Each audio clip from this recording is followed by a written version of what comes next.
Hi everyone, कैसे हैं। उम्मीद करता हूं कि आप बहुत स्वस्थ होंगे, अच्छे होंगे और रिवीजन आज जो है आपका धुरंधर करते एक फिल्म आया हुआ है उस तरह से आपका चल रहा होगा। ठीक है, और आज आपके इसी काम में, इसी रिवीजन में एक और लेके आए हैं एमसीक्यू, जो कुछ दिन पहले या पहले प्रीवियस वीडियो में आप देखिएगा, जिसको मैंने आप थ्योरी जो है रिवीजन कराया था और उसका ही टॉप एमसीक्यू लेके आए हैं, जो कि क्वेश्चन आपके में भी आ सकते हैं। ठीक है, तो देखते हैं। पहला क्वेश्चन है केमिकल रिएक्शन एंड इक्वेशन का। द फर्स्ट क्वेश्चन, सबसे वीवीआई क्वेश्चन, सब बहुत समय लगता है इस तरह के क्वेश्चन को चुनना और देखना कि कौन सा क्वेश्चन इंपॉर्टेंट है आपके एग्जामिनेशन के लिए। ठीक है, तो पहला क्वेश्चन देखते हैं। हमारे पास पहला क्वेश्चन है, पहला क्वेश्चन आपके पास है, आप इसको देखिए और उम्मीद करता हूं कि आप इसको जल्द से जल्द सॉल्व करने की कोशिश कीजिएगा। देखिए, विच of the following is not a physical change. Physical change क्या होता है कि किसी भी न्यू सब्सटेंस का फॉर्मेशन ना होना। क्या होना कि किसी भी चीज का कोई नया चीज ना बनना, उसको फिजिकल चेंज कहते हैं। पानी है तो अगर बर्फ है तो बर्फ पिघलेगा तो पानी ही बनेगा, तो दोनों में ही वाटर था हमारा, तो न्यू क्या हुआ, न्यू कोई किसी भी तरह का न्यू हमारा जो है सब्सटेंस बन नहीं रहा है, तो फिजिकल चेंज उसी को कहते हैं। केमिकल चेंज क्या होता है, जहां पे न्यू प्रोडक्ट तैयार होता है, जो प्रोडक्ट हमारा रिएक्टेंट में था उसका जस्ट ही कोई न्यू प्रोडक्ट तैयार होता है, उसको कहते हैं हम केमिकली चेंज। देखेंगे जैसे पहला, विच of the following is not a physical change. यहां पर ध्यान देना कि हमेशा की तरह हम आपको बताते हैं जरूर कि कौन सा जो है फिजिकल चेंज नहीं है। क्वेश्चन में ध्यान से पढ़िएगा, नॉट ए फिजिकल चेंज। ठीक है, तो इसमें देखेंगे क्या है। पहला कि boiling of water to give a water vapour. क्या पानी को जब हम गर्म करते हैं तो वाटर वेपर बनता है, तो क्या कोई न्यू सब्सटेंस बन रहा है? नहीं, न्यू सब्सटेंस नहीं बन रहा है, वो जस्ट स्टेट चेंज कर रहा है। गैस है, लिक्विड है, तो हमारा गैस बन रहा है, पर न्यू सब्सटेंस नहीं बन रहा है। दोनों भाई वाटर ही है, ये भी वाटर है, ये भी वाटर। ठीक है, सेकेंड है कि melting of ice to give a water. क्या बोल रहा है कि पानी को, सॉरी, आइस को जब मेल्ट करते हैं तो हमको पानी दे रहा है, इसमें भी कोई न्यू सब्सटेंस नहीं बन रहा है, ये दोनों ही स्टेट ही चेंज हो रहा है। आइस हमारा सॉलिड स्टेट है वाटर का है, और ये हमारा जो है लिक्विड स्टेट है। ठीक है, तो there is no new substance formation in this changes in this reaction. And the third, the dissolution of salt in water. Water का, साल्ट का वाटर में मिलना, ये भी किसी प्रकार का चेंजेस नहीं है। तो देयर, आप शुरू से देख रहे होंगे, पहला, दूसरा, तीसरा, किसी भी प्रकार का चेंज नहीं हो रहा है। ठीक है, तो कोई भी नया चेंज नहीं हो रहा है, तो ये सब क्या है, फिजिकल चेंजेस है। पर बोल रहा है कि फिजिकल चेंजेस इसमें कौन नहीं है, तो here is your answer, the combustion of liquefied petroleum gas. Liquefied petroleum gas का कंबशन होने पे जब एलपीजी का जब हम क्या करते हैं, कंबशन करते हैं, तो हमें क्या मिलता है, CO2 मिलता है, प्लस और क्या मिलता है, वाटर मिलता है हमारा। ठीक है, तो हमारा न्यू सब्सटेंस बन रहा है, रिएक्टेंट कुछ और था हमारा, प्रोडक्ट कुछ और मिल रहा है, तो इसको कहेंगे हम लोग केमिकल चेंज, और केमिकल चेंज को ही कहेंगे नॉट ए फिजिकल चेंज। ठीक है, तो आंसर आपका हो गया डी। कोई दिक्कत नहीं हुआ होगा हमको लगता है इसमें। अब देखते हैं सेकेंड नंबर क्वेश्चन जो है आपका। सेकेंड नंबर क्वेश्चन ये देखिए, उम्मीद करता हूं कि सब जल्दी जल्दी आप लोग बनाएंगे, क्योंकि ये सब पढ़ा हुआ है। अब समय नहीं है कि अब थिंकिंग वाला या डीप नॉलेज का, जितना पढ़ लिए उसी पर रिवीजन कीजिए। The flowing reaction is a example of, ये जो रिएक्शन आपको दिखाई दे रहा है, ये जो रिएक्शन आपको दिखाई दे रहा है, 4NH3 गैस है प्लस 5O2 रिएक्ट कर रहा है, क्या बना रहा है, 4NO गैस प्लस 6H2। क्या बना रहा है, ये कौन सा रिएक्शन है आपको बताना है। इन चार जो ऑप्शन दिए हुए हैं इसमें से ये कौन सा रिएक्शन है। पहला है कि 4NH3 और O2 दोनों को जब रिएक्ट कर रहे हैं, अमोनिया को जब रिएक्ट कर रहे हैं O2 से, तो क्या बना रहा है, 4NO प्लस 6H2। देखना, ध्यान से देखना, ये बहुत इंपॉर्टेंट रोल, बहुत ही इंपॉर्टेंट क्वेश्चन है, क्योंकि इसमें दो रिएक्शन हो रहे हैं। देखिए कौन कौन सा, यहां पर देखिएगा, इसको लिखने के लिए जगह जैसे देखिए 4NH3 प्लस 5O2 को जब रिएक्ट कर रहे हैं तो क्या बना रहा है हमारा 4NO प्लस 6H2O, ठीक है, ये बना रहा है। अब इसको ध्यान से आप रिएक्शन को देखिएगा, समझ में आएगा आपको। सबसे पहले देखिएगा, ध्यान दीजिएगा कि क्या ये डिस्प्लेसमेंट रिएक्शन है। डिस्प्लेसमेंट रिएक्शन अभी पिछले ही देखिए, उसका लिंक आपके इस वीडियो के नीचे उसका लिंक जरूर मिल जाएगा आपको, जाके उसको टैप करके पहले थ्योरी पढ़ लीजिएगा, तब क्वेश्चन सॉल्व करना, ठीक है। तो देखिए डिस्प्लेसमेंट रिएक्शन में क्या पढ़ा है कि कोई एक जो रिएक्शन है वो दूसरे को उसके प्लेस से डिस्प्लेस करेगा और उसके जगह पर वो अपना जगह ले लेगा। डिस्प्लेस क्या होता है कि उसको उसके स्थान से हटा देना और अपने को उस स्थान पर चल जाना, उसको कहते हैं, ठीक है, डिस्प्लेसमेंट। तो क्या डिस्प्लेसमेंट रिएक्शन है, देखते हैं पहले हम लोग क्या करते हैं। एकदम डिस्प्लेसमेंट रिएक्शन है। यहां देखिएगा O2 क्या कर रहा है, यहां पे O2 क्या कर रहा है, आप देखिए यहां पे O2 क्या कर रहा है, H को डिस्प्लेस कर रहा है और O2 जगह ले रहा है अमोनिया के जगह पर, ये नाइट्रोक्साइड हो जा रहा है और H2 इधर कर दे रहा है। तो डिस्प्लेस कौन हो रहा है, हाइड्रोजन का डिस्प्लेसमेंट ऑक्सीजन कर रहा है। इन दोनों का प्लेस चेंज यहां पर हो गया है, ठीक है, ठीक है। तो दोनों का चेंज हो गया, यहां पर अमोनिया था पर यहां पर नाइट्रोक्स ऑक्साइड हो गया, ठीक है, नाइट्रोजन ऑक्साइड हो गया। तो इसको ध्यान रखिएगा। तो यहां पर एक पहले तो डिस्प्लेसमेंट हो रहा है, तो ये पहला ऑप्शन आपका करेक्ट है कि डिस्प्लेसमेंट रिएक्शन हो रहा है। अब देखेंगे क्या कॉम्बिनेशन रिएक्शन है। कॉम्बिनेशन रिएक्शन में क्या पढ़े थे कि दो या दो से ज्यादा मॉलिक्यूल्स कंबाइन करते हैं रिएक्टेंट में, फॉर्मेशन करते हैं, एक बड़ा मॉलिक्यूल्स फॉर्मेट करेगा, ठीक है। क्या एक मॉलिक्यूल्स बन रहे हैं, नहीं, यहाँ पे दो मॉलिक्यूल्स बन रहे हैं। फिर देखेंगे हम लोग रिडॉक्स रिएक्शन। रिडॉक्स रिएक्शन क्या होता है, पिछले वीडियो में बताया है। रिडॉक्स रिएक्शन का मतलब ये होता है, इसका फुल फॉर्म होता है रिडॉक्स। ये रिडॉक्स देखिए, रिडॉक्स रेड जो है ये आपका रिडक्शन करता है, क्या करता है, रिडक्शन करेगा, और OX जो करेगा ये ऑक्सीडेशन करेगा, ठीक है। तो जब दोनों प्रक्रिया दोनों ही प्रक्रिया या दोनों ही रिएक्शन या दोनों ही एक्टिविटी किसी सिंगल रिएक्शन में होते हैं, उसको कहते हैं हम लोग रिडॉक्स रिएक्शन। कितना इजी है समझना, ठीक है। तो इसको रिडॉक्स रिएक्शन कहेंगे। तो क्या इसमें ऑक्सीडेशन और रिडक्शन हो रहा है, तो ध्यान से देखना पड़ेगा आपको कि हो रहा है कि नहीं हो रहा है। यहां देखिए अमोनिया था, तो हम लोग ऑक्सीडेशन में क्या पढ़ते हैं, adding of hydrogen and removal of adding of oxygen in reactant and removal of hydrogen from the reactant. तो यहां पे देखिए हाइड्रोजन यहां से रिप्लेस हो रहा है और इसकी जगह पर ऐड क्या हो रहा है, ऑक्सीजन। तो अमोनिया क्या हो रहा है, ऑक्सीडाइज हो रहा है कि नहीं हो रहा है। ऑक्सीडाइज किसको कहते हैं कि ऑक्सीजन का जुड़ना रिएक्टेंट में और रिमूवल ऑफ हाइड्रोजन का रिएक्टेंट से निकलना, उसको कहते हैं हम लोग ऑक्सीडेशन। यहां देख लिए हम लोग कि क्या हो रहा है, यहाँ पे ऑक्सीडेशन हो रहा है, ठीक है। अब देखो यहां ऑक्सीडेशन जब हो रहा है तो यहां पर देखिए O2 तो अकेला था, तो O2 में ऑक्सीजन में क्या ऐड हो रहा है, हाइड्रोजन हो रहा है ना, हाइड्रोजन। इसमें आपको बढ़िया समझिए, पहले अच्छा से समझो इसको कि क्या है। इसको फिर फ्रेश हम लिखते हैं, आप देखिए 4NH3 प्लस 5O2 को जब रिएक्शन देते हैं तो 4NO प्लस H2O बनता है हमारा, ठीक है। तो आपको देखना है कि रिएक्शन क्या हो रहा है, तो दूसरा हम सिलेक्ट करते हैं आपको ये। चलिए अब देखते हैं इसमें।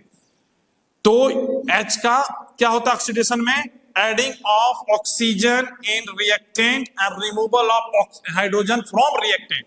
तो क्या हो रहा है, अमोनिया में H निकल रहा है और क्या हो रहा है, ऑक्सीजन यहां पर जुड़ रहा है, तो इसको क्या कहेंगे हम लोग, यहां पे ऑक्सीडेशन हो रहा है। कोई दिक्कत, यहां पे कोई दिक्कत नहीं होगा, कॉन्सेप्ट क्लियर है। तो अमोनिया का ऑक्सीडेशन हो रहा है, यहां पर H हट रहा है, ऑक्सीजन जुड़ रहा है। अब यहां देखिए ऑक्सीजन में क्या जुड़ रहा है, हाइड्रोजन, ठीक है। तो adding of hydrogen in reactant and removal of oxygen from the reactant is called a reduction. कोई दिक्कत नहीं है एकदम, क्या कहेंगे, रिडक्शन, ठीक है, समझ में आ गया। आज जब किसी भी रिएक्शन में ये दोनों प्रोसेस हो रहा है, उसको क्या कहेंगे हम लोग, रिडॉक्स रिएक्शन। क्या कहेंगे, रिडॉक्स रिएक्शन। तो कितना हल्का था, बस आपको यही समझना है। कॉन्सेप्ट अगर याद है तो कोई दिक्कत नहीं होगा। तो this is the first and third is your answer. Neutralisation हो नहीं रहा है, तो फर्स्ट एंड थर्ड आपका आंसर होगा। Option C is your correct answer. ठीक है, ये है ना? हाँ ठीक है।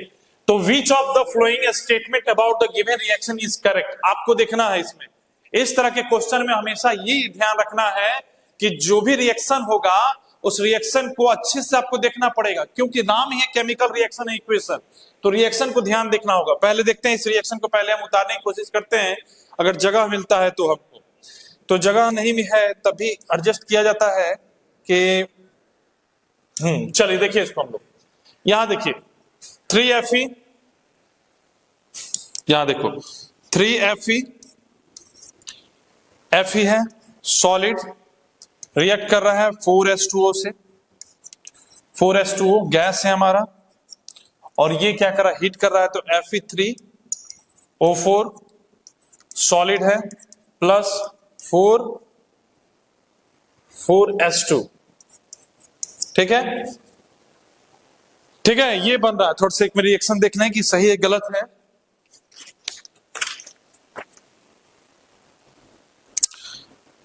हाँ 4H2, ठीक है। अब देखेंगे इसमें कि हो क्या रहा है, पहले अच्छा से ध्यान से देखना, सिर्फ आपको रिएक्शन समझना है।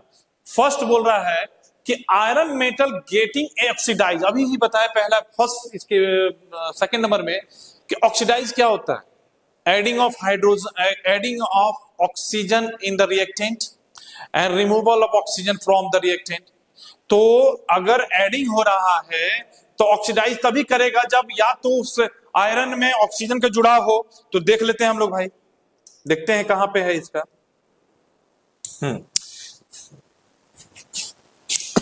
देखिए बोल रहा है, पहला स्टेटमेंट को हम लोग देखते हैं क्या बोल रहा है। पहला स्टेटमेंट बोल रहा है कि Fe जो है वो मेटल ऑक्सीडाइज हो रहा है। ठीक है, Fe ऑक्सीडाइज, रियली में ऑक्सीडाइज हो रहा है, क्योंकि Fe यहां अकेला था, पर ऑक्सीजन का जैसे ही ऐड करते हैं तो यहां पर देख रहे हैं आप ऑक्सीजन आ गया है, इसमें इसका मतलब क्या होता है कि इसमें ऑक्सीडेशन हो रहा है। तो पहला स्टेटमेंट तो हमारा सही है। सेकंड देखते हैं, water is getting a reduce, reduce तभी होगा जब उसमें से हाइड्रोजन निकलेगा, रिड्यूस होता है जब उस रिएक्टेंट में हाइड्रोजन का एडिशन होगा और ऑक्सीजन का रिमूवल होगा। तो देख लेते हैं उसको भी, वाटर कहां पे है, वाटर में से ऑक्सीजन अगर निकलेगा तभी रिड्यूस, हाँ ऑक्सीजन निकल रहा है, यहां देखिए यहां पे H2O था पर प्रोडक्ट में H2 बन रहा है, यानी removal of oxygen from the reactant and adding of hydrogen. ठीक है, तो यहां रिमूव कर रहा है, इसका मतलब कि ये रिडक्शन है। तो ये भी हमारा स्टेटमेंट सही है, यहां तक कोई दिक्कत नहीं हमको। अब देखेंगे water is acting as a reducing agent, ये थोड़ा ध्यान देना बाबू, ये हमेशा कंफ्यूजिंग होता है। रिड्यूसिंग एजेंट का मतलब होता है कि इटसेल्फ अपने आप को ऑक्सीडाइज करेगा, वो दूसरे को रिड्यूस करेगा। समझना यहां पे, रिड्यूसिंग एजेंट है तो वाटर अपने आप को ऑक्सीडाइज कर रही है, करेगा, दूसरे को वाटर क्या करेगा, रिड्यूस करेगा, तभी रिड्यूसिंग एजेंट होता है। तो वाटर क्या दूसरे को रिड्यूस कर रहा है, देख लेते हैं वाटर क्या दूसरे को रिड्यूस क्या होता है, रिमूवल ऑफ ऑक्सीजन या एडिंग ऑफ, तो कहां दूसरे को रिमूव कर रहा है, ये तो ऑल, ये देखिए ऑक्सीजन जो है ये अपने आप ही रिड्यूस हो रहा है।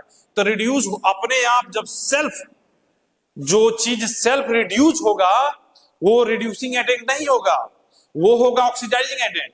जब कोई भी, जैसे वाटर, वाटर यहाँ पे क्या हो रहा है, वाटर देखिए यहाँ ऑक्सीडाइज हो रहा है। ठीक है, तो वाटर को कह सकते हैं हम लोग, क्या कह सकते हैं, ऑक्सीडाइजिंग एजेंट। वाटर को कह सकते हैं, यहाँ पे देखिए रिड्यूसिंग हो रहा है, तो वाटर को कह सकते हैं ऑक्सीडाइजिंग एजेंट। क्यों, क्योंकि वाटर इटसेल्फ रिड्यूस हो रहा है और फॉर्म कर रहा है अपने आप को हाइड्रोजन में, और वाटर दूसरे को क्या कर रहा है, Fe था तो Fe था तो Fe3O4 बना, यानी दूसरे को ऑक्सीडाइज कर रहा है। तो यही होगा आपका 4। याद रखना, ऑक्सीडाइजिंग एजेंट कभी भी दूसरे को ऑक्सीडाइज करेगा। तो यहां देखिए वाटर दूसरे को क्या कर रहा है, ऑक्सीडाइज कर रहा है, Fe था तो Fe3O4 बना दिया, और ऑक्सीडाइजिंग एजेंट इटसेल्फ अपने आप को क्या करेगा, अपने आप को रिड्यूस करेगा। तो अपने आप को रिड्यूस देखे कैसे किया है, O था, O को निकाल के O को रिमूव कर दिया, तो रिडक्शन हो गया। तो water is not a reducing agent, water is क्या है, वाटर इज ऑक्सीडाइजिंग एजेंट। तो देख लेते हैं ऑप्शन कौन सा सही होगा। तो हमारा पहला सही है, ठीक है, दूसरा सही है और चौथा सही है। तो आंसर होना चाहिए 1, 2 एंड 4। तो ऑप्शन कौन है? 1, 2 and 4। 1, 2 and 4 is correct answer. Option C is your correct answer. ठीक है, ऑप्शन सी जो है आपका करेक्ट आंसर है। ठीक है, अब आगे हम लोग देखते हैं क्वेश्चन नंबर 4। क्वेश्चन नंबर 4 है आपका question, which of the following is exothermic process. Previous class जरूर देखिएगा, लिंक इसके नीचे मिलेगा आपको, वो जरूर देख के इसको तब इसको टिक करना, कॉन्सेप्ट भी क्लियर हो जाएगा और साथ में साथ आपका ये भी ठीक हो जाएगा। ठीक है, तो देखिए एक्सोथर्मिक रिएक्शन क्या करते हैं, एक एक चीज समझते चलेंगे। पहले एक्सोथर्मिक रिएक्शन होता है क्या? एक्सोथर्मिक रिएक्शन क्या होता है पहले हम लोग ये समझेंगे।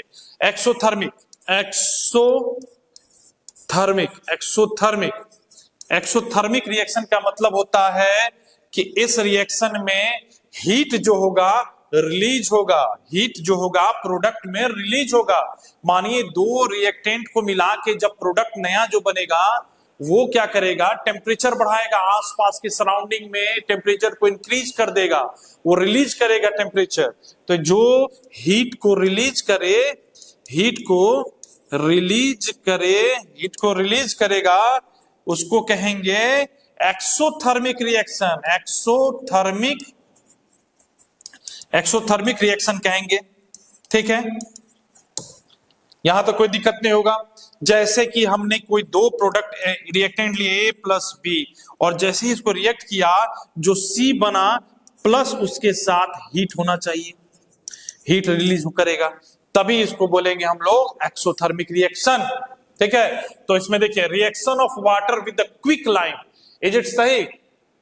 क्या वाटर के साथ क्विक लाइम का जब रिएक्शन होगा तो क्या ये हीट रिलीज करेगा? पिछले ही वीडियो में मैंने बताया है इसका रिएक्शन, आपको पिछले वीडियो में ही बताया है कि इसका रिएक्शन क्या होगा। तो पहला है एक्सोथर्मिक, क्या ये प्रोडक्ट बनने के बाद हीट रिलीज करेगा? ये आपको जवाब देना है। डाइल्यूशन ऑफ एन एसिड, क्या इन सीड का जब डाइल्यूट किया जाएगा तो रिएक्ट क्या होगा? उसका हीट रिलीज करेगा, ये भी आप ही को देना है। और evaporation of water and sublimation, ये जरूर, ये दोनों का हम आंसर इसलिए देंगे क्योंकि आपको ये पहचानना है कि कभी भी पानी को इवोपरेट जब करते हैं तो कैसे करते हैं? पानी को हीट उस प्रोवाइड करेंगे तभी ना इवोपरेट होगा। तो जब वाटर को जब हीट हम दे रहे हैं तो अब इसलिए बात है कि वो रिएक्टेंट ही होगा। जब वाटर को गर्म करेंगे या किसी भी तरह से सराउंडिंग एयर से सराउंडिंग टेम्परेचर को जब वो एब्जॉर्ब करेगा तभी ना इवोपरेशन। जैसे देखिए गर्मी के दिन में क्या होता है, समर सीजन में टेम्परेचर आसपास का जो सराउंडिंग है आपका क्या होता है? हॉट होता है टेम्परेचर। और जो देखिएगा पोखरा का पानी या किसी भी नदी का पानी को देखिएगा तो इवोपरेट उसी समय करता है। क्यों? क्योंकि आसपास के जो भी है टेम्परेचर को वो क्या करता है? एब्जॉर्ब करेगा, और जब एब्जॉर्ब करेगा तब उसका क्या परिणाम होगा? इवोपरेशन होगा, इवापोरेशन होगा। ठीक है, तो ये आपका क्या हो जाएगा? ये जो होगा इंडोथर्मिक होगा, इंडोथर्मिक रिएक्शन होगा। इंडोथर्मिक में क्या होगा? रिएक्टेंट में ही शुरुआती ही दौर में इतने क्या किया? एनर्जी इसको चाहिए क्या करने के लिए? इवोपरेट करने के लिए। तो बाद में इसका मैटर क्या होगा कि वो प्रोडक्ट जो होगा वो ठंडा, वो टेम्परेचर उसका कम रहेगा रिएक्टेंट से। तो याद रखिएगा जब इवोपरेशन होता है तो आसपास के टेम्परेचर को वो क्या करता है? माहौल को ठंडा कर देता है। क्यों? क्योंकि जो भी हीट था उसको एब्जॉर्ब कर लिया उसने और in the form of evaporation वो इवोपरेट हो गया। तो ये जो है आपका ये हो जाएगा इंडोथर्मिक रिएक्शन होगा क्योंकि हीट इसको रिएक्टेंट में ही चाहिए। सब्लिमेशन जो होता है सॉलिड से गैस बनने की प्रथा, जो रिएक्शंस होते हैं इसमें भी वही है। जब आप कैम्फर को हीट देते हैं तभी तो वो प्रोडक्ट बनता है। कैम्फर को जब गर्म करोगे तभी ना वो प्रोडक्ट की वो सब्लिमेशन होगा उसका। तो क्या हुआ? आपने उसको क्या दिया? हीट प्रोवाइड किया उस रिएक्टेंट को कि वो प्रोडक्ट बने। तो ये कहानी भी आपको इंडोथर्मिक में होगा। यहां तक कोई दिक्कत नहीं हुआ होगा। ठीक है, जब ये दोनों जब आपको निकल गया कि ये दोनों ही इंडोथर्मिक है तब पागल, तो ये दोनों 1 और 2 क्या है? 1 और 2 एक्सोथर्मिक हो गया हमारा। ऑब्वियसली बात है 1 और 2 देखिए, टिक मारिए, कहानी खत्म कीजिए। रिएक्शन जब वाटर का क्विक लाइम से करेंगे तो क्या करेगा, प्रोडक्ट में हमारा टेम्परेचर बढ़ाएगा एटमॉस्फेयर में। और डाइल्यूशन ऑफ एसिड, जब एसिड कोई कॉन्सेंट्रेटेड एसिड है उसको जब डाइल्यूट करेंगे तब भी हमारा यही होगा। तो दोनों प्रोसेस आपका कंप्लीट हो गया था, 2 1 and 2 is your correct answer. ठीक है, चलिए नेक्स्ट देखते हैं हम लोग 5 देखेंगे हम लोग कि 3 बीकर बहुत इंपॉर्टेंट रोल, बहुत इंपॉर्टेंट ये है। इसी तरह का क्वेश्चन से आपको फंसाएगा और आपके टाइम को खाएगा। अब यहां जगह है नहीं तो कोशिश हम जरूर करेंगे कि कहीं ना कहीं से जगह मिल जाए हमको। देखते हैं कि इसमें कोई सुविधा है कि नहीं इस तरह का।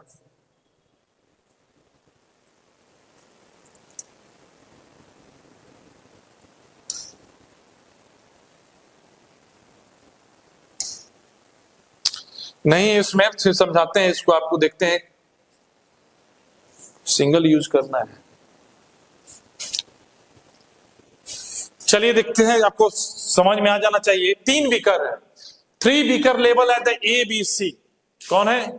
3 बीकर है आपका ABC। 3 बीकर समझते होंगे कि इस तरह के कप में 3 बीकर हम ले लिए, ठीक है, 1 2 3। इसी तरह क्वेश्चन आपको देगा CBSE। अब देखिए, एक है A, एक है B और एक C। अब तीनों में देखिए क्या डालेंगे हम। क्या है? 25 ml का है ये तीनों। We have taken the small amount of NOH। एक में डाल रहे हैं हम लोग स्मॉल अमाउंट ऑफ NOH, ठीक है। दूसरा में डाल रहे हैं, क्या डाल रहे हैं दूसरे में हम लोग? Anhydrous CuSO4। दूसरे में एनहाइड्रस CuSO4। तीसरा में डाल रहे हैं क्या? NaCl, नमक, NaCl। तो क्या कंडीशन बता रहा है कि 3 है, ABC में 3 हम लोग केमिकल डालें, तो इसमें क्या बोल रहा है कि जो A है, B है, C है representative, it's observe that there was an increase in temperature of the solution containing a beaker A and B। देखिए कॉन्सेप्ट को कैसे हिला देता है ये, कितना अच्छा क्वेश्चन दिया है। कॉन्सेप्ट जिसका अच्छा होगा वही इसको टच कर पाएगा। कितना सुंदर क्वेश्चन दिया है, नहीं तो रटन वाला जो होते हैं छोड़ के आएंगे इसको। क्वेश्चन याद रखिएगा, ऐसा ही क्वेश्चन आता है। अब बोल रहा है कि A और B जो है ना, जब भी रिएक्ट कर रहा है तो ये क्या कर रहा है कि टेम्परेचर जो है आसपास का, उस टेम्परेचर को बढ़ा दे रहा है, इंक्रीज कर दे रहा है। तो भाई टेम्परेचर कैसे बढ़ेगा? रिलीज करेगा तब ना। यानी उस रिएक्शन के जैसे ही NaCl डाला गया, किसमें डाला गया? कौन सा में डाला? वाटर में। जैसे ही NOH को वाटर में डाला गया तो क्या हो गया? वो क्या किया? आसपास के एरिया के टेम्परेचर को बढ़ा दिया। इसका मतलब क्या हुआ कि क्या हुआ होगा? हीट रिलीज किया होगा। जब हीट रिलीज कहां करता है बाबू? अब देखिए कॉन्सेप्ट कैसे किया है। हीट रिलीज तभी करता है प्रोडक्ट में जब वो एक्सोथर्मिक हो। तो क्या हो? एक्सोथर्मिक होगा तब। समझना, यहां पे एक्सोथर्मिक है तभी वो टेम्परेचर क्या कर रहा है? बढ़ा दे रहा है। तो इन दोनों कंडीशन में क्या हुआ? ये एक्सोथर्मिक हो गया, और एक्सोथर्मिक होने का मतलब क्या हुआ कि टेम्परेचर जो सराउंडिंग का है उसको इंक्रीज कर देगा। पर C जो है आपका, ये C कह रहा है, जो C है ये C कह रहा है कि जब इसका रिएक्शन होता है NaCl के साथ, तो ये क्या करता है कि ये आपका टेम्परेचर को क्या होता है? गिरा देता है। मतलब टेम्परेचर जो होना चाहिए, जो रिएक्टेंट में टेम्परेचर था, वो प्रोडक्ट में आपका कम हो जा रहा है, ठीक है।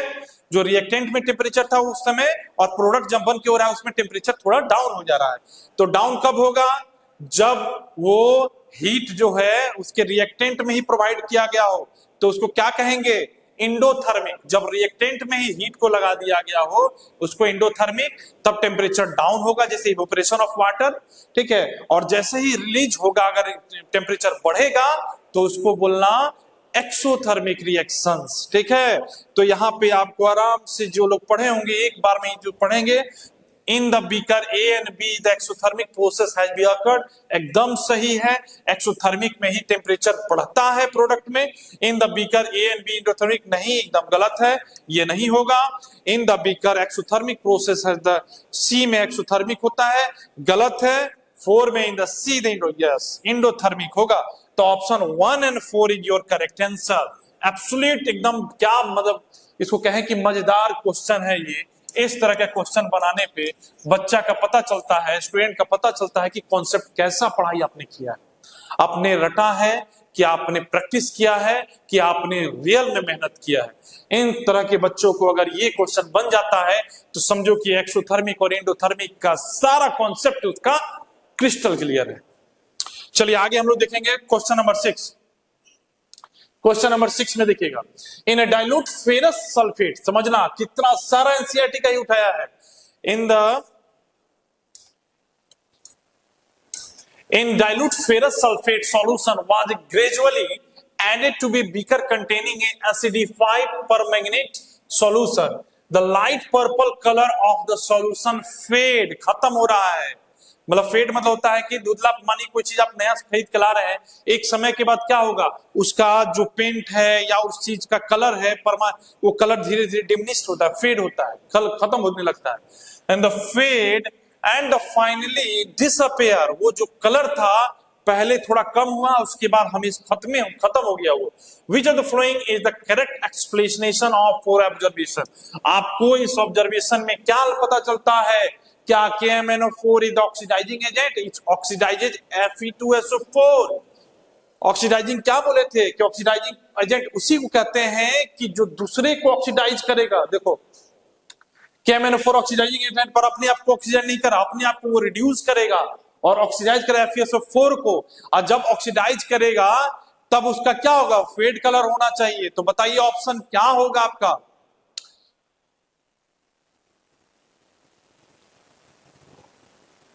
जल्दी बताइए कमेंट में, देखते हैं कितने लोग के कॉन्सेप्ट क्लियर है। ऑप्शन ए इज करेक्ट होगा। थोड़ा भी ध्यान दिए होंगे तो क्वेश्चन समझ में आएगा आपको कि KMnO4 जो है ऑक्सीडाइजिंग एजेंट है, और ये जब भी रिएक्ट करेगा तो FeSO4 को ऑक्सीडाइज करेगा, और जब ऑक्सीडाइज करेगा तो क्या होगा, उसका कलर डिसअपियर हो जाएगा। ठीक है, एकदम बहुत अच्छा क्वेश्चन, मतलब कि बेहतरीन क्वेश्चन है सब। Which among the following is a double displacement reaction? कौन सा इसमें से रिएक्शन है कि जो डबल डिस्प्लेसमेंट रिएक्शन है। डबल डिस्प्लेसमेंट रिएक्शन में क्या बताए थे कि डिस्प्लेसमेंट में कोई एक ही है जो दूसरे को रिप्लेस करेगा, ठीक है, पर डबल डिस्प्लेसमेंट में क्या होगा, दोनों ही क्या करेंगे, म्यूचुअल डिस्प्लेसमेंट। म्यूचुअल मतलब क्या, ये उसको जगह देगा, वो इसको जगह देगा, दोनों ही आपसी सहमति से दोनों क्या करेंगे, अपनी जगह को अदला बदली करेंगे।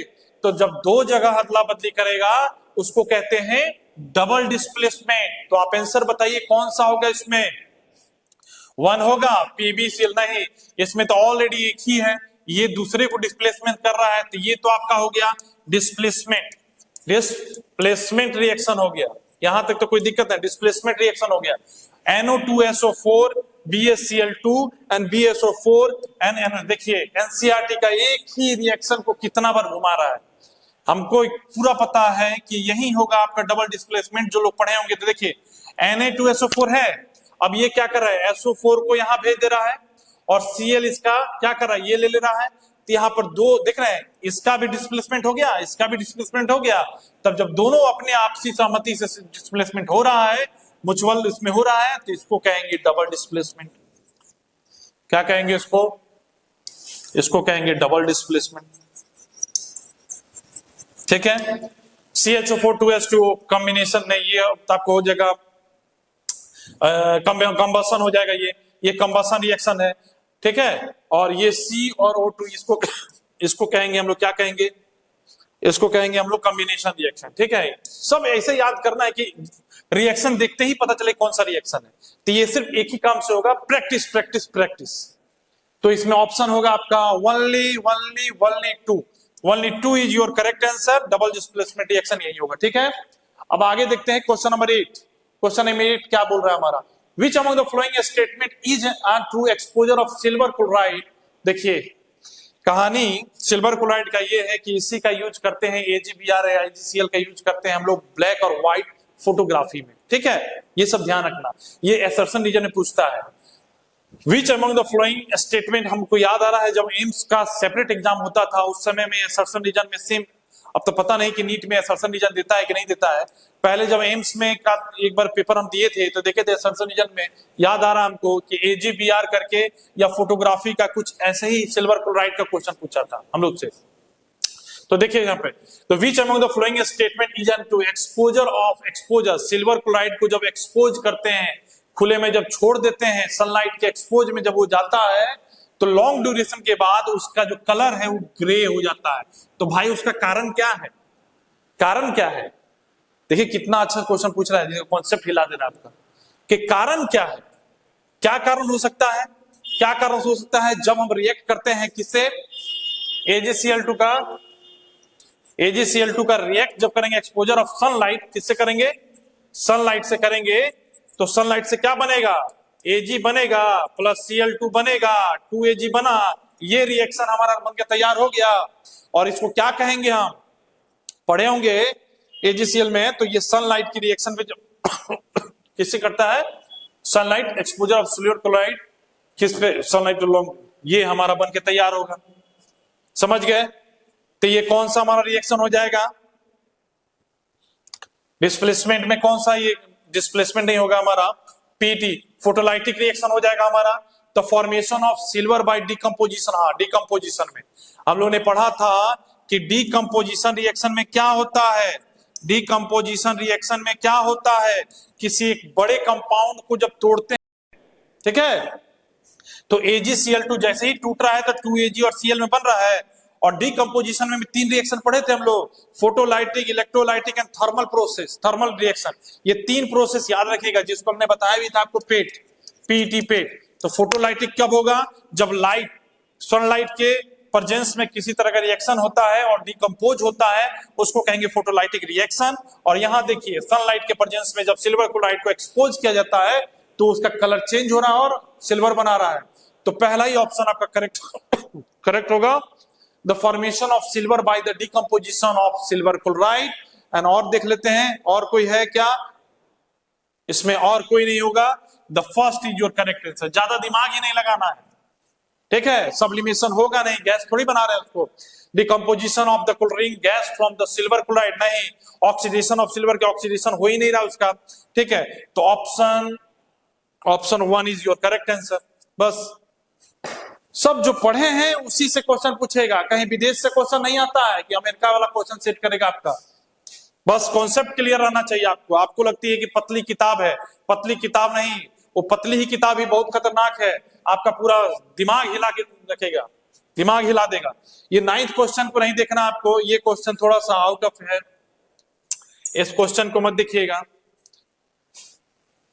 क्वेश्चन नंबर 10 हम लोग देखते हैं कि barium chloride on the reacting with the ammonium sulphate. देखिए कितना सुंदर क्वेश्चन, कि barium chloride reacting with ammonium sulphate to form a barium sulphate and a ammonium chloride, which of the following is correctly represent the type of reaction। जो समझ गए होंगे उसको, वो तुरंत इसको पकड़ लेंगे कौन सा रिएक्शन है।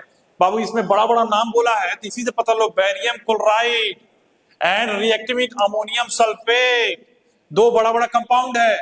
और आफ्टर रिएक्शन जो प्रोडक्ट बन रहा है, दोनों का नेम भी चेंज हो रहा है, barium sulphate and ammonium chloride, यानी दोनों अदला बदली किया है, म्यूचुअल क्या किए हैं, म्यूचुअल अपना डिस्प्लेस किए हैं अपनी जगह को। तो कौन सा रिएक्शन है, आराम से आंख मूंद के मारो, नहीं पहले ये आप पर छोड़ते हैं, देखिए कि इसका आंसर क्या होगा। 2 मिनट के अंदर बना के दिखाइए आप।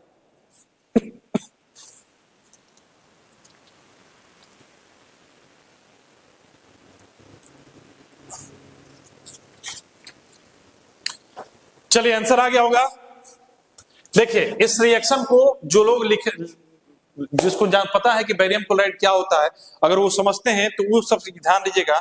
बैरियम क्लोराइड, ठीक है, रिएक्ट करेगा NH4 2SO4, ठीक है।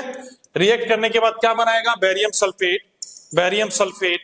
याद है ना कि बैरियम सल्फेट क्या बनता है, हमारा व्हाइट प्रेसिपिटेट बनाता है, प्लस NH4Cl। रिएक्शन यही होगा, बैलेंस कर लेना अपना। बी ए बैरियम क्लोराइड को रिएक्ट कर रहे हैं अमोनियम सल्फेट से, तो हमारा बैरियम सल्फेट बन के बना रहा है, जिसको हम लोग क्या बनते हैं, व्हाइट प्रेसिपिटेट बनाता है, व्हाइट पीपीटी बनाता है, और NH4Cl बनता है। तो देखिए Cl2 था, Cl2 ने किसको भेज दिया, इसके पास, और इसका SO4 ये ले लिए, तो म्यूचुअल क्या हुआ, ट्रांसफर हुआ, और ट्रांसफर में दोनों बट गए, तो इसको क्या कहेंगे हम लोग, double displacement reaction. Option 4 is your correct answer. क्या प्रेसिपिटेशन रिएक्शन भी होगा क्या? क्या लगता है प्रेसिपिटेशन रिएक्शन होगा क्या? भाई डबल डिस्प्लेसमेंट रिएक्शन को हम लोग प्रेसिपिटेट रिएक्शन भी कहते हैं। तो हम लोग क्या कर सकते हैं, 2 and 4 is your correct answer. D is your correct answer. ठीक है, क्वेश्चन नंबर 11। क्वेश्चन नंबर 11 हम लोग देखेंगे कि electrolysis of the water, water का टूटना, वाटर का टूटना in the presence of ions, टूटना उसको कहेंगे, या इलेक्ट्रिक करंट जब सप्लाई करते हैं तब इलेक्ट्रिक जब वाटर में सप्लाई करेंगे तो वो आयंस में टूटेंगे। Into the decomposition reaction the mole ratio of the hydrogen oxygen gases liberated, liberated मतलब कि वो टूट के क्या liberated during the electrolysis of water. कितना अच्छा क्वेश्चन। देखिए हमने पढ़ा था डिकम्पोजिशन रिएक्शन में 3 चीज होता है, फोटोलाइटिक, इलेक्ट्रोलाइटिक एंड थर्मल। तो इसमें का इलेक्ट्रोलाइसिस देखिए क्या करेगा, जब इलेक्ट्रिक करंट सप्लाई किया जाएगा वाटर में तो ये टूटेंगे। और 1 मोल में कितना होता है, 1 मोल में H2O में कितने होते हैं, कितने, 2 हाइड्रोजन होगा हमारा और 1 ऑक्सीजन होता है, बस ये हमारा कंपोजिशन होता है।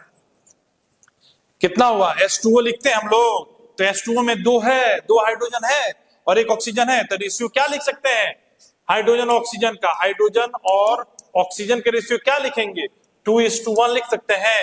तो option B is your correct answer. ये डायरेक्ट भी पूछ सकता था मगर देखिए कितना घुमा के पूछ रहा है। Electrolysis of the water decomposition, direct पूछ द मोल ऑफ, नहीं ये चाहता है कि देखना चाहता है कि कितना, बहुत बच्चे पढ़ते ही शुरुआती क्वेश्चन देखते हुए बहुत हार्ड है। Which of the following is are a endothermic process, कौन सा इंडोथर्मिक प्रोसेस है? इंडोथर्मिक प्रोसेस बता चुके हैं आपको, जस्ट इसमें आंसर बनाइए क्या होगा। अब यही क्वेश्चन पीछे सेकंड या थर्ड में था। इंडोथर्मिक में क्या होता है कि इंडोथर्मिक में जैसे A+B हुआ प्लस इसमें हीट रिएक्टेंट में ही होगा, जब प्रोडक्ट बनेगा C+D बनेगा। तो रिएक्टेंट में ही जब हीट सप्लाई होगा हमारा उसको इंडोथर्मिक कहेंगे, और टेम्परेचर यहाँ कम हो जाएगा और टेम्परेचर यहाँ हाई रहेगा। टेम्परेचर यहाँ पर हाई रहेगा, आफ्टर रिएक्शन के बाद टेम्परेचर फॉल हो जाएगा, इंडोथर्मिक कहेंगे। तो डाइल्यूशन ऑफ सल्फ्यूरिक एसिड, बात सही है। कॉन्सेंट्रेटेड एसिड को जब हम डाइल्यूट करते हैं तो क्या होता है हमारा, इंडोथर्मिक होता है। उसका जो टेम्परेचर पहले जो था, एक कॉन्सेंट्रेटेड सल्फ्यूरिक एसिड का जो टेम्परेचर पहले था, जैसे ही उसमें वाटर में मिलाया तो उसका टेम्परेचर क्या होगा, स्लो डाउन हो जाएगा, फॉल हो जाएगा। तो पहला आंसर हमारा हो गया। Sublimation of dry ice, dry ice को जब सब्लिमेशन करेंगे तो गैस बनेगा। तो condition of water vapour, evaporation of water. तो 1 and 4 होना चाहिए इसका आंसर। 1 and 4 क्या दिया है, sublimation. Which of the following are a endothermic process. Dilution में तो, डाइल्यूशन में टेम्परेचर हम बढ़ाते हैं तो उसका टेम्परेचर घटता है, ठीक है। और कंडीशन ऑफ वाटर वेपर को जब करेंगे तो उसका भी टेम्परेचर चेंज नहीं होगा। तो evaporation of water 4 and 2, sublimation of dry ice 1 and 3 होना चाहिए। 1 and 3 योर करेक्ट आंसर, ठीक है। देखिए इसको,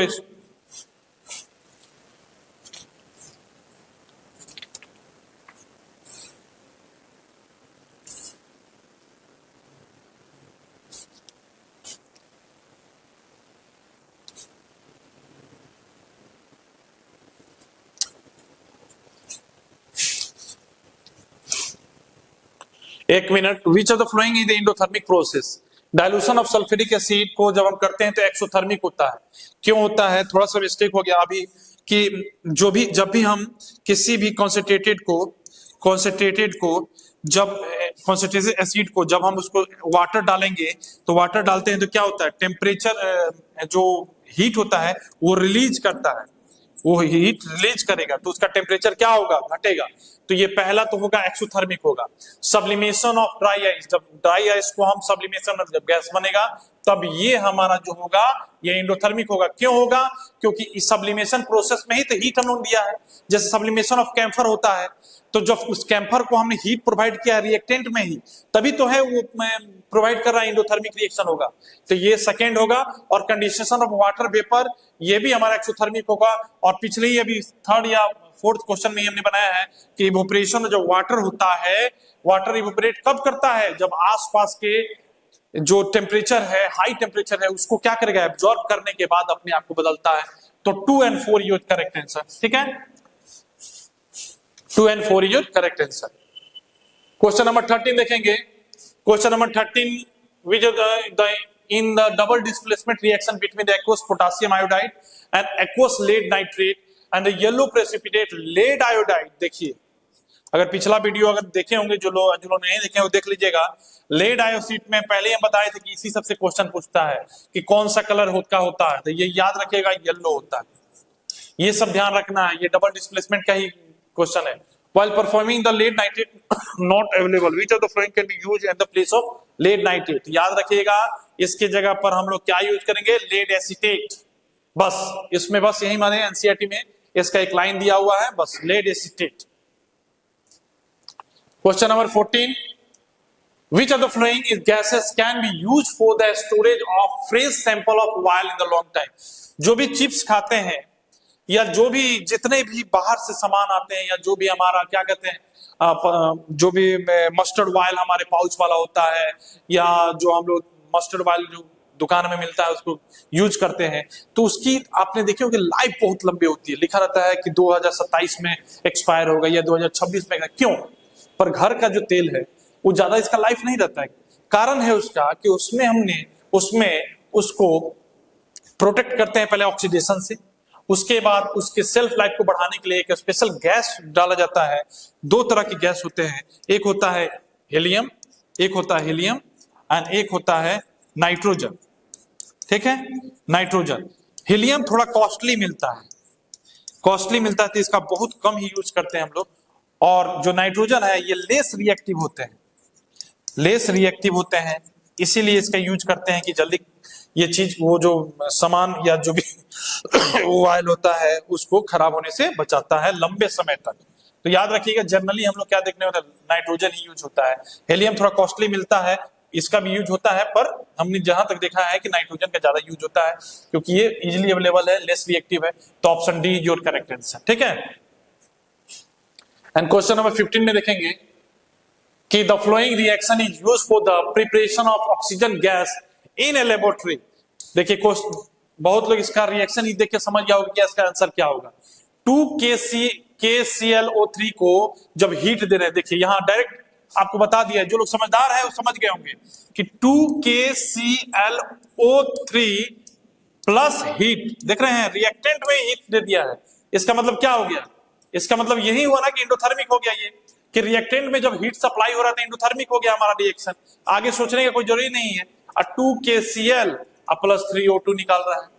तो पहला हमारा ये which of the following statement is true about the reaction? It is the decomposition reaction. क्या डिकम्पोजिशन रिएक्शन? एकदम सही है, डिकम्पोजिशन रिएक्शन है एक बड़े मॉलिक्यूल्स का टूटना, स्प्लिट करना छोटे छोटे मॉलिक्यूल्स में, तो उसको कहेंगे decomposition reaction by the help of heat. और याद रखना इस रिएक्शन को क्या कहते हैं हम लोग?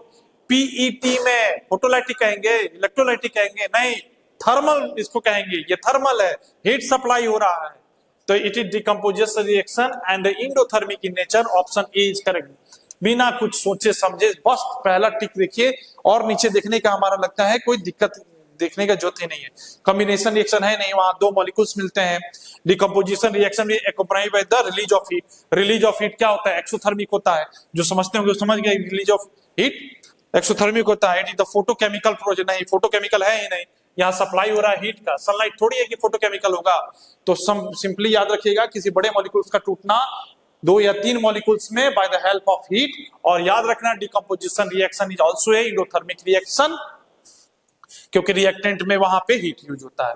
क्वेश्चन नंबर 16 देखेंगे हम लोग। Which one of the following process involving chemical reaction, storing of oxygen gas under the pressure in the gas cylinder, liquefaction of air, keeping petrol in a china dish in the open, heating copper wire in the presence of air at high temperature। बहुत अच्छा question है, ये conceptual है। मतलब आज का जो class जो है ना, मजा आ गया। क्यों? क्योंकि कारण ये था कि इसमें जो है ना कॉन्सेप्चुअल बहुत है, दिमाग हिला के रख देगा क्वेश्चन अगर आपने नहीं अच्छा से पढ़ा है तो।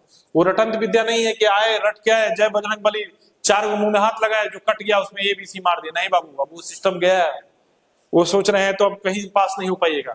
देखिए, which one of the following process involve a chemical reaction? कौन सा है केमिकल रिएक्शन? फर्स्ट क्वेश्चन क्या था? फिजिकल चेंज था। यहां है केमिकल चेंज। और केमिकल चेंज में क्या होता है? एक न्यू प्रोडक्ट बन के तैयार होता है। क्या होता है? न्यू प्रोडक्ट हमको चाहिए भाई, न्यू प्रोडक्ट चाहिए। हमको न्यू प्रोडक्ट चाहिए, हमारा केमिकल चेंज हो, सिंपल बात है। क्या storing of oxygen gas under the pressure is the gas cylinder? एकदम नहीं है। ऑक्सीजन को तुम किसी गैस सिलेंडर में रखोगे तो कौन सा नया प्रोडक्ट कौन सा तैयार हो रहा है? कुछ नहीं हो रहा है, ऑक्सीजन ही है, उस पर स्टोर किए हैं, तो पहला आपका खत्म हो गया। लिक्विफिकेशन ऑफ एयर, एयर को लिक्विड करके क्या होगा? एयर ही होगा हमारा, ये भी हमारा खत्म। Keeping petrol in a china dish in the petrol, ये भी प्रोडक्ट कोई थोड़ी बना, उड़ गया, एयर में उड़ गया, पेट्रोल था, पेट्रोल उड़ गया, कोई नया प्रोडक्ट थोड़ी बना। Heating of copper wire in the presence of air high temperature, ये ना हुआ, ये हुआ क्वेश्चन आपका। जैसे ही कॉपर वायर को आप रिएक्ट करते हैं O2 से, तो ये बनाएगा आपको CO। याद रखना क्या बनाएगा? कॉपर ऑक्साइड बनाएगा, और कॉपर ऑक्साइड जैसे ही रिएक्ट करेगा तो ये ब्लैक कलर का हो जाएगा। किस कलर का हो जाएगा? Black colour. अरे सिंपल सा बात है कि कॉपर का कोई अगर यूज करते हो यूटेंसिल, बहुत दिन यूज करने के बाद देखते हो कि खराब हो जाता है, तो वो इसी को कहते हैं केमिकल चेंज हुआ ना कोई था क्या कॉपर, पर बन क्या रहा? ऑक्साइड। ठीक है, तो ऑप्शन डी जो करेक्ट आंसर, केमिकल चेंज हो रहा है। Question 17. In which of the following chemical equation the abbreviation represent the correct state of the reactant and the product involved in the reaction? जो लोग बोलते थे कि सर आप क्यों रिएक्शन में सॉलिड लिक्विड गैस लिखते हैं, इसीलिए लिखते हैं कि नहीं लिखेंगे तो देख लीजिए क्वेश्चन दे दिया, मुंह बांधोगे वहां पर, पंखा सारा गिनने लगोगे एक मिनट में। तो क्या H2 हमारा क्या होता है? सिंपल से हम समझेंगे क्या चीज क्या है, वाटर का है ना, तो हम समझेंगे पहले 2H2 हम लेंगे, प्लस करेंगे ऑक्सीजन से, तो क्या बनेगा हमारा? 2H2O होगा। अब हमको ध्यान में देखना है क्या, हाइड्रोजन हमारा क्या होता है? हाइड्रोजन हमारा गैस होता है, प्रेजेंस है एयर में। ऑक्सीजन क्या होता है? हमारा गैस होता है। और ये दोनों बनने के बाद हमारा H2O क्या होता है? पानी होता है। तो पानी लिक्विड है कि सॉलिड है, गैस है? क्या है? लिक्विड है। तो अब देखिए इसको, ये वाला रिएक्शन को देखिए, इसमें कौन सा है? पहला है लिक्विड है, नहीं होता है, गैस। पहला है, यहीं पर काट लीजिए, लिक्विड है, यहां पर गैस है, पर O2 लिक्विड है, काटिए यहाँ पे, ये भी गलत है, ये भी गलत है। 2H2 गैस है, गैस है, गैस है, लिक्विड है, बस option C your correct answer. बस ये ध्यान देना पड़ेगा ना। लास्ट आपका question, which of the following are the combination reaction? Combination reaction क्या होता है? क्या होते हैं? दो कंपाउंड या दो एलिमेंट्स को मिलने के बाद जो न्यू फॉर्म करेंगे उसको कहेंगे कॉम्बिनेशन, मतलब कंबाइन होना। 2 and more elements can be formed in new compound is called a combination reaction and form a single compound. The first देखेंगे KClO3, पीछे ये भी पिछला स्लाइड में ही हमारा क्वेश्चन था। KCl2 हमारा क्या हो गया? डिकम्पोजिशन रिएक्शन हो गया। ये बड़ी मॉलिक्यूल स्प्लिट कर रहा है कितने में? 2 भाग में, और क्या हो रहा है? हीट सप्लाई हो रहा है। तो हमारा क्या था? डिकम्पोजिशन रिएक्शन प्लस इंडोथर्मिक भी रिएक्शन है हमारा। ठीक है, फिर है आपका MgO और H2O को ले रहे हैं, तो हमारा ये कंपाउंड बना रहा है। उसके बाद हाँ, हमारा ये कॉम्बिनेशन रिएक्शन है, दो कंपाउंड मिलके क्या बना रहे हैं? हमारा एक सिंगल बना रहे हैं। तो ये हमारा हुआ पहला। फिर है अल्युमिनियम और ऑक्सीजन को ले रहे, ये भी हमारा हुआ। और JnFe4 नहीं, ये डिस्प्लेसमेंट रिएक्शन हो गया। देखिए JN कहाँ चल गया? SO4 के पास, और Fe बाहर निकल गया है। ठीक है, तो 2 and 3 is your correct, 2 and 3 is your correct answer. This is combination reaction, ये ध्यान रखना होगा। ठीक है, कॉम्बिनेशन रिएक्शन का ये सब ध्यान रखना होगा, कौन कैसा रिएक्शन है। रिएक्शन पर प्रैक्टिस कीजिए, और उम्मीद करता हूं कि कुछ ना कुछ इससे फायदा होगा आपको। और थैंक यू, आपने देखा, सब्र रखा, और मिलते हैं नेक्स्ट वीडियो में न्यू टॉपिक के साथ। तब तक के लिए जय हिंद, जय भारत।